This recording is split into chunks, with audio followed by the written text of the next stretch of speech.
ನಮಸ್ಕಾರ. ಮನೆಗೊಂದು ದೇವರ ಮನೆ ಅನ್ನೋದು ಎಷ್ಟು ಮುಖ್ಯ ಅಲ್ವಾ? ಆದರೆ ಆ ದೇವರ ಕೋಣೆಯಲ್ಲಿ ಅರಿವಿಲ್ಲದೆ ಮಾಡುವ ಸಣ್ಣ ಪುಟ್ಟ ತಪ್ಪುಗಳು ಎಂತಹ ಪರಿಣಾಮ ಬೀರಬಹುದು ಅಂತ ನಾವೆಲ್ಲರೂ ಯಾವತ್ತಾದ್ರೂ ಯೋಚಿಸಿದ್ದೇವಾ? ಇವತ್ತಿನ ಈ ವಿಶ್ಲೇಷಣೆಯಲ್ಲಿ ವಾಸ್ತುಶಾಸ್ತ್ರದ ಮೂಲಗಳಿಂದ ಆಯ್ದ ಮನೆ ದೇವರ ಕೋಣೆಯ 7 ಸಾಮಾನ್ಯ ತಪ್ಪುಗಳ ಬಗ್ಗೆ ನಾವು ಆಳವಾಡಿ ನೋಡೋಣ. ನಮ್ಮ ಪ್ರಾಚೀನ ಗ್ರಂಥಗಳ ಪ್ರಕಾರ ಒಂದು ಪವಿತ್ರ ಸ್ಥಳ ಶಾಂತಿ ಮತ್ತು ಸಮೃದ್ಧಿಯನ್ನ ತರಬೇಕು, ನಿಜ. ಆದರೆ ದಿನನಿತ್ಯದ ಗಡಿಬಿಡಿಯಲ್ಲಿ ಮಾಡುವ ಕೆಲವು ತಪ್ಪುಗಳು ಆ ದೈವಿಕ ಶಕ್ತಿಯನ್ನೇ ನಿರ್ಬಂಧಿಸಬಹುದು. ವಾಸ್ತು ಅನ್ನೋದು ಕೇವಲ ನಂಬಿಕೆಯಲ್ಲ, ಅದೊಂದು ಅದ್ಭುತ ವಿಜ್ಞಾನ. ಅದನ್ನು ಸರಿಯಾಗಿ ಪಾಲಿಸದಿದ್ದಾಗ ಮನೆಯ ನೆಮ್ಮದಿ ಸ್ವಲ್ಪ ಏರುಪೇರಾಗುವ ಸಾಧ್ಯತೆಗಳು ಇರ್ತವೆ. ಬನ್ನಿ, ಅದೇನು ಅಂತ ನೋಡೋಣ. ಇವತ್ತು ನಾವು ಮುಖ್ಯವಾಗಿ ಈ 5 ಅಂಶಗಳ ಮೇಲೆ ಗಮನ ಹರಿಸಲಿದ್ದೇವೆ. ದಿಕ್ಕು ಮತ್ತು ವಿನ್ಯಾಸ, ಪಾದರಕ್ಷಕೆಗಳು ಮತ್ತು ಅಶುದ್ಧ ವಸ್ತುಗಳು, ವಿಗ್ರಹಗಳ ನಿಯಮಗಳು, ದೀಪದ ನಿಯೋಜನೆ ಮತ್ತು ಕೊನೆಯದಾಗಿ ಸ್ವಚ್ಛತೆ ಹಾಗೂ ನಿರ್ವಹಣೆ. ಓಕೆ, ಮೊದಲನೇ ವಿಭಾಗಕ್ಕೆ ಹೋಗೋಣ. ದಿಕ್ಕು ಮತ್ತು ವಿನ್ಯಾಸ ಅಂದ್ರೆ ದೇವರ ಕೋಣೆಯ ಅಡಿಪಾಯದಿಂದಲೇ ಶುರು ಮಾಡೋಣ. ದೇವರ ಕೋಣೆ ಎಲ್ಲಿರಬೇಕು ಅನ್ನೋದಕ್ಕೆ ವಾಸ್ತುವಿನಲ್ಲಿ ಒಂದೇ ಒಂದು ಸ್ಪಷ್ಟ ಉತ್ತರವಿದೆ. ಅದೇ ಈಶಾನ್ಯ ಕೋನ, ಅಂದ್ರೆ ಈಶಾನ್ ಕೋನ್. ಯಾಕೆ ಗೊತ್ತಾ? ಭೂಮಿಯ ಕಾಂತೀಯ ಶಕ್ತಿ ಮತ್ತು ಮುಂಜಾನೆಯ ಎಳೆ ಬಿಸಿಲು ನೇರವಾಗಿ ಬೀಳುವ ಈ ದಿಕ್ಕು ದೈವಿಕ ಶಕ್ತಿಯ ಅತಿ ದೊಡ್ಡ ಕೇಂದ್ರ. ವಿಜ್ಞಾನದ ಪ್ರಕಾರವೂ ಇದು ಅತ್ಯಂತ ಪ್ರಶಾಂತವಾದ ಮೂಲೆ. ಇಲ್ಲಿ ದೇವರ ಮನೆ ಇದ್ರೆ ಇಡೀ ಮನೆಗೆ ಒಂದು ಪಾಸಿಟಿವ್ ಎನರ್ಜಿ ಸಿಗುತ್ತೆ. ಆದ್ರೆ ಇಲ್ಲಿ ಗಮನಿಸಬೇಕಾದ ಮುಖ್ಯವಾದ ವಿಷಯ ಅಂದ್ರೆ ದಕ್ಷಿಣ ಅಥವಾ ನೈಋತ್ಯ ದಿಕ್ಕಿನಲ್ಲಿ ದೇವರ ಕೋಣೆಯನ್ನು ಯಾವತ್ತೂ ಮಾಡಬಾರದು ಅಂತ ವಾಸ್ತುಶಾಸ್ತ್ರ ಕಟ್ಟುನಿಟ್ಟಾಗಿ ಹೇಳುತ್ತೆ. ಇನ್ನೊಂದು ದೊಡ್ಡ ತಪ್ಪು ಅಂದ್ರೆ ಮೆಟ್ಟಿಲುಗಳ ಕೆಳಗೆ ಅಥವಾ ವಾಶ್ರೂಮ್ ಪಕ್ಕದಲ್ಲಿ ದೇವರನ್ನ ಇಡೋದು. ನೋಡಿ, ಮೆಟ್ಟಿಲುಗಳ ಕೆಳಗೆ ಸದಾ ಓಡಾಟ ಇರುತ್ತೆ. ಇದರಿಂದ ಏಕಾಗ್ರತೆ ಭಂಗವಾಗುತ್ತೆ.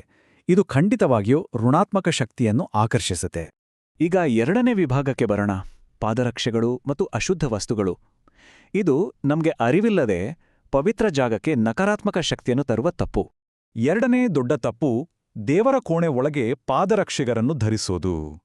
ಇದು ಬರೀ ಧೂಳಿನ ವಿಚಾರವಲ್ಲ. ಪಾದರಕ್ಷೆಗಳು ಹೊರಗಿನ ಪ್ರಪಂಚದ ಸ್ಟ್ರೆಸ್, ಗಡಿಬಿಡಿ ಮತ್ತು ನೆಗೆಟಿವ್ ವೈಬ್ಸ್ನ ಹೊತ್ತು ತರ್ತವೆ. ದೇವರ ಮನೆ ಒಳಗೆ ಕಾಲಿಟ್ಟ ತಕ್ಷಣ ಹೊರಗಿನ ಪ್ರಪಂಚವನ್ನು ಸಂಪೂರ್ಣವಾಗಿ ಮರೆಯಬೇಕು ಅನ್ನೋದೇ ಇದರ ಹಿಂದಿನ ಆಳವಾದ ಅರ್ಥ. ಪಾವಿತ್ರ್ಯತೆ ಹಾಳಾದರೆ ಆಧ್ಯಾತ್ಮಿಕ ಕೇಂದ್ರದ ಅರ್ಥವೇ ಹೊರಟೋಗುತ್ತೆ, ಅಲ್ವಾ? ಮೂರನೇ ತಪ್ಪು, ಅಶುದ್ಧ ಅಥವಾ ಕೇವಲ ಲೌಕಿಕ ವಸ್ತುಗಳನ್ನು ದೇವರ ಕೋಣೆಯಲ್ಲೇ ಇಡೋದು. ಉದಾಹರಣೆಗೆ ಕಸದ ಬುಟ್ಟಿ, ಕತ್ತರಿ ಅಥವಾ ಹಣ, ಬ್ಯಾಂಕ್ ಫೈಲ್ಸ್ ಇವೆಲ್ಲ ಅಲ್ಲಿರಬಾರ್ದು. ಇನ್ನೊಂದು ಸೂಕ್ಷ್ಮ ವಿಚಾರ ಅಂದ್ರೆ ಅಗಲಿದ ಪೂರ್ವಜರ ಫೋಟೋಗಳು. ಖಂಡಿತ ಹಿರಿಯರನ್ನು ನಾವು ಗೌರವಿಸಬೇಕು, ಆದರೆ ಪ್ರಾಚೀನ ಗ್ರಂಥಗಳ ಪ್ರಕಾರ ಅವರ ಫೋಟೋಗಳನ್ನು ದಕ್ಷಿಣ ದಿಕ್ಕಿನ ಗೋಡೆಯ ಮೇಲೆ ಬೇರೆ ಕಡೆ ಇಡಬೇಕು. ದೇವರ ಕೋಣೆಯಲ್ಲಿಟ್ರೆ ಶಕ್ತಿಗಳ ಗೊಂದಲ ಶುರುವಾಗುತ್ತೆ. ರೈಟ್. ಈಗ ಮೂರನೇ ವಿಭಾಗವನ್ನು ನೋಡೋಣ, ವಿಗ್ರಹಗಳ ನಿಯಮಗಳು ಮತ್ತು ದಟ್ಟಣೆ. ನೇರವಾಗಿ ಪೂಜಾ ಬಲಿಪೀಠದ ಕಡೆಗೆ ನಮ್ಮ ಗಮನ ಹರಿಸೋಣ. ನಾಲ್ಕನೇ ತಪ್ಪು ವಿಗ್ರಹಗಳ ಜೋಡಣೆಯಲ್ಲಿ ಆಗುತ್ತೆ. ವಿಗ್ರಹಗಳನ್ನು ಎಂದಿಗೂ ಗೋಡೆಗೆ ತಾಗಿಸಿ ಇಡಬಾರ್ದು ಅಂತ ವಾಸ್ತುತಜ್ಞರು ಸ್ಪಷ್ಟವಾಗಿ ಹೇಳ್ತಾರೆ. ಕನಿಷ್ಠ 1 ಇಂಚ್ ಅಂತರವಾದರೂ ಇರಬೇಕು. ಯಾಕೆ? ಆಗ ಮಾತ್ರ ಆ ಪಾಸಿಟಿವ್ ಎನರ್ಜಿ ವಿಗ್ರಹದ ಸುತ್ತ ಮುಕ್ತವಾಗಿ ಚಲಿಸಲು ಸಾಧ್ಯ. ಹಾಗೆ ವಿಗ್ರಹಗಳು ಒಂದಕ್ಕೊಂದು ಮುಖಾಮುಖಿಯಾಗಿರಬಾರ್ದು. ಜೋಡಣೆ ಅಚ್ಚುಕಟ್ಟಾಗಿದ್ರೆ ಮಾತ್ರ ಧ್ಯಾನಕ್ಕೆ ಸಹಾಯ ಆಗುತ್ತೆ. ಇದನ್ನ ಕೇಳಿದ್ರೆ ಖಂಡಿತ ಆಶ್ಚರ್ಯ ಆಗಬಹುದು. ಕರ್ನಾಟಕದ, ಅದರಲ್ಲೂ ಬೆಂಗಳೂರಿನ ಒಂದು ವಾಸ್ತು ಅಧ್ಯಯನದಲ್ಲಿ ಕಂಡುಬಂದ ವಿಷಯ ಇದು. ಒಂದು ಮನೆಯಲ್ಲಿ ಬರೋಬ್ಬರಿ 230ಕ್ಕೂ ಹೆಚ್ಚು ದೇವರ ಫೋಟೋಗಳಿದ್ದು, ಒಂದೇ ದೇವರ ಅಂದ್ರೆ ಗಣೇಶನದ್ದೇ 60 ಫೋಟೋಗಳು. ಇದರಿಂದ ಏನಾಯ್ತು ಗೊತ್ತಾ? ಆ ಕುಟುಂಬ ವಾರಕ್ಕೆ 11 ಗಂಟೆಗಳ ಕಾಲ ಬರೀ ಕ್ಲೀನಿಂಗಾಗೇ ಮೀಸಲಿಡಬೇಕಾಯಿತು. ದೃಶ್ಯದ ದಟ್ಟಣೆ ಹೆಚ್ಚಾದಷ್ಟು ಪ್ರಶಾಂತತೆ ಕಡಿಮೆ ಆಗುತ್ತೆ. ನೆನಪಿರ್ಲಿ, ದೇವರ ಕೋಣೆ ಅಂದ್ರೆ ಮನಸ್ಸಿಗೆ ನೆಮ್ಮದಿ ಕೊಡುವ ಜಾಗ, ಮ್ಯೂಸಿಯಂ ಅಲ್ಲ. ಸರಿ, 4ನೇ ವಿಭಾಗಕ್ಕೆ ಬರೋಣ, ದೀಪದ ನಿಯೋಜನೆ ಮತ್ತು ಬೆಳಕು. ಇದು ಕೇವಲ ದಿಕ್ಕು ಮಾತ್ರವಲ್ಲ, ದೀಪದಲ್ಲಿ ಬಳಸುವ ಬತ್ತಿಗಳ ಸಂಖ್ಯೆಗೂ ಅನ್ವಯಿಸುತ್ತೆ. 5ನೇ ಸಾಮಾನ್ಯ ತಪ್ಪು ಏನಂದ್ರೆ ದೀಪವನ್ನು ದಕ್ಷಿಣಕ್ಕೆ ಮುಖ ಮಾಡಿ ನೇರವಾಗಿ ನೆಲದ ಮೇಲೆ ಇಡೋದು. ತಜ್ಞರ ಪ್ರಕಾರ ಇದು ಶಕ್ತಿಯನ್ನು ಕುಗ್ಗಿಸುತ್ತೆ. ದೀಪ ಯಾವಾಗಲೂ ಆಗ್ನೇಯ ದಿಕ್ಕಿನಲ್ಲಿ ಸ್ವರ್ಥ ಎತ್ತರದಲ್ಲಿ, ಅಂದ್ರೆ ಕುಳಿತು ಪೂಜೆ ಮಾಡುವಾಗ ಎದೆಯ ಮಟ್ಟದಲ್ಲಿ ಇರಬೇಕು. ಇದು ನಮ್ಮ ಹೃದಯ ಚಕ್ರಕ್ಕೆ ನೇರವಾಗಿ ಕನೆಕ್ಟ್ ಆಗುತ್ತೆ. ಇನ್ನೊಂದು ಮುಖ್ಯವಾದ ವಿಷಯ, ಶಾಸ್ತ್ರಗಳ ಪ್ರಕಾರ ದೀಪದಲ್ಲಿ ಬೆಸ ಸಂಖ್ಯೆಯ ಬತ್ತಿಗಳನ್ನು ಬಳಸುವುದು. ಅಂದ್ರೆ 1, 3 ಅಥವಾ 5 ಬತ್ತಿಗಳನ್ನು ಹಾಕುವುದು ಅತ್ಯಂತ ಶ್ರೇಷ್ಠ. ಇದು ಆಧ್ಯಾತ್ಮಿಕ ಸಮತೋಲನವನ್ನು ಕಾಪಾಡುತ್ತೆ. ಬನ್ನಿ, ಈಗ 5ನೇ ಮತ್ತು ಅಂತಿಮ ವಿಭಾಗಕ್ಕೆ ಹೋಗೋಣ. ಅಗತ್ಯ ಸ್ವಚ್ಛತೆ ಮತ್ತು ನಿರ್ವಹಣೆ. ಪೂಜೆಯ ಸಮಯ ಮತ್ತು ನಿರ್ವಹಣೆ ಇಲ್ಲಿ ತುಂಬಾ ಮುಖ್ಯವಾಗುತ್ತೆ. 6ನೇ ತಪ್ಪು ಅಂದ್ರೆ ಅಸಡ್ಡೆಯಿಂದ ಮಾಡುವ ಸ್ವಚ್ಛತೆ. ಕ್ಲೀನ್ ಮಾಡುವಾಗ ದೇವರ ವಿಗ್ರಹಗಳನ್ನು ನೇರವಾಗಿ ಬರೀ ನೆಲದ ಮೇಲೆ ಇಡೋದು ಬಹಳ ದೊಡ್ಡ ತಪ್ಪು.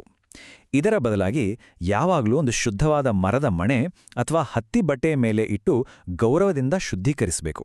ಆಮೇಲೆ ಬರೀ ನೀರಲ್ಲ, ಪವಿತ್ರ ಗಂಗಾಜಲ ಅಥವಾ ಗುಲಾಬಿ ನೀರಿಂದ ಒರೆಸೋದು ವಿಗ್ರಹಗಳಲ್ಲಿರುವ ಚೈತನ್ಯವನ್ನ ಜಾಗೃತಗೊಳಿಸುವ ಅದ್ಭುತ ಪ್ರಕ್ರಿಯೆ. 7ನೇ ತಪ್ಪು ಸಮಯಕ್ಕೆ ಸಂಬಂಧಿಸಿದ್ದು. ಕರ್ನಾಟಕದ ಶಾಸ್ತ್ರ ಮೂಲಗಳು ಸ್ಪಷ್ಟವಾಗಿ ಹೇಳುವಂತೆ ಗುರುವಾರ ಯಾವುದೇ ಕಾರಣಕ್ಕೂ ದೇವರ ಕೋಣೆಯ ಡೀಪ್ ಕ್ಲೀನಿಂಗ್ ಮಾಡಬಾರದು. ಯಾಕೆಂದ್ರೆ ಆ ದಿನ ಸಾಕ್ಷಾತ್ ವಿಷ್ಣುವಿಗೆ ಮೀಸಲು. ಆ ದಿನ ವಿಗ್ರಹಗಳನ್ನು ಕದಲಿಸಬಾರದು ಅಂತೆ ನಂಬಿಕೆ. ಹಾಗೆಯೇ ಪೂಜೆಯ ಸಮಯ. ಪ್ರಕೃತಿ ಅತ್ಯಂತ ಶಾಂತವಾಗಿರುವ ಬೆಳಗಿನ ಬ್ರಾಹ್ಮಿ ಮುಹೂರ್ತ ಅಥವಾ ಸಂಜೆಯ ಸಂಧ್ಯಾಕಾಲ ಪೂಜೆಗೆ ಅತ್ಯಂತ ಸೂಕ್ತ. ಮಧ್ಯಾಹ್ನ ಅಥವಾ ತಡರಾತ್ರಿ ಪೂಜೆ ಮಾಡೋದನ್ನು ಶಾಸ್ತ್ರಗಳು ಖಂಡಿತ ನಿಷೇಧಿಸ್ತವೆ. ಇನ್ನು ಪ್ರತಿದಿನದ ನಿರ್ವಹಣೆ ನೋಡೋದಾದ್ರೆ ಬಾಡಿದ ಹೂವುಗಳು ಮತ್ತು ಹಳೆಯ ಪ್ರಸಾದವನ್ನು ತಕ್ಷಣವೇ ತೆಗೆದುಹಾಕಲೇಬೇಕು. ಯಾಕೆ ಗೊತ್ತಾ? ಕೊಳೆಯುತ್ತಿರುವ ಈ ವಸ್ತುಗಳು ತಾಮಸಿಕ ಗುಣವನ್ನು ಹೊರಸೂಸುತ್ತವೆ. ತಾಮಸಿಕ ಗುಣ ಅಂದ್ರೆ ಸರಳವಾಗಿ ಹೇಳ್ಬೇಕಂದ್ರೆ ಆಲಸ್ಯ, ಮಂದತೆ ಮತ್ತು ನೆಗೆಟಿವ್ ಎನರ್ಜಿ. ಇದನ್ನು ಹಾಗೆಯೇ ಬಿಟ್ರೆ ಇಡೀ ಪೂಜೆಯ ಉದ್ದೇಶವೇ ವಿಫಲವಾಗಬಹುದು. ಎಲ್ಲಿ ಶುದ್ಧತೆ ಇರುತ್ತದೆಯೋ ಅಲ್ಲಿ ದೈವಿಕತೆ ನೆಲೆಸಿರುತ್ತದೆ, ಮತ್ತು ಎಲ್ಲಿ ಗೊಂದಲ ಇರುತ್ತದೆಯೋ ಅಲ್ಲಿ ಆಧ್ಯಾತ್ಮಿಕ ಹರಿವು ನಿರ್ಬಂಧಿಸಲ್ಪಡುತ್ತದೆ. ಈ ಮಾತು ಎಷ್ಟು ಸತ್ಯ ಅಲ್ವಾ? ನಾವು ಈವರೆಗೆ ನೋಡಿದ ಎಲ್ಲಾ ವಾಸ್ತು ತಿದ್ದುಪಡಿಗಳ ಹಿಂದಿನ ಮೂಲತತ್ವ ಇದೇ. ನಮ್ಮ ಭೌತಿಕ ಸ್ಥಳ ಎಷ್ಟು ಶುದ್ಧವಾಗಿರುತ್ತದೆಯೋ ಅಷ್ಟೇ ನಮಗೆ ಮಾನಸಿಕ ಶಾಂತಿ ಸಿಗುತ್ತೆ. ಒಳಗೆ ಮತ್ತು ಹೊರಗೆ ಎರಡೂ ಕಡೆ ಶುದ್ಧವಾದಾಗ ಮಾತ್ರ ನಮ್ಮ ಪ್ರಾರ್ಥನೆಗಳಿಗೆ ನಿಜವಾದ ಫಲ ಸಿಗಲು ಸಾಧ್ಯ. ಹಾಗಾದ್ರೆ ಕೊನೆಯದಾಗಿ ಒಮ್ಮೆ ನಮ್ಮನ್ನು ನಾವೇ ಕೇಳ್ಕೊಳ್ಳೋಣ. ಮನೆಯ ಆಧ್ಯಾತ್ಮಿಕ ಕೇಂದ್ರ ನಿಜವಾದ ಭಕ್ತಿ ಮತ್ತು ಸಾಮರಸ್ಯವನ್ನ ಪ್ರತಿಬಿಂಬಿಸ್ತಿದೆಯಾ? ಅಥವಾ ಅಲ್ಲಿ ಸಣ್ಣದೊಂದು ವಾಸ್ತುವಿನ ಬದಲಾವಣೆ ಮಾಡುವ ಸಮಯ ಬಂದಿದೆಯಾ? ಈ ವಿಶ್ಲೇಷಣೆಯಲ್ಲಿ ಚರ್ಚಿಸಿದ ಅಂಶಗಳು ಮನೆಯ ಶಕ್ತಿ ಕೇಂದ್ರವನ್ನ ಮರುಪರಿಶೀಲಿಸಲು ಖಂಡಿತ ಸಹಾಯ ಮಾಡುತ್ತೆ ಅಂದ್ಕೊಳ್ತೀನಿ. ನೆನ್ಪಿರ್ಲಿ, ಒಂದೇ ಒಂದು ಸಣ್ಣ ಹಾಗೂ ಸರಿಯಾದ ಬದಲಾವಣೆ ಇಡೀ ಮನೆಯ ವಾತಾವರಣವನ್ನ ಬದಲಾಯಿಸಬಲ್ಲದು. ಒಮ್ಮೆ ಯೋಚಿಸಿ,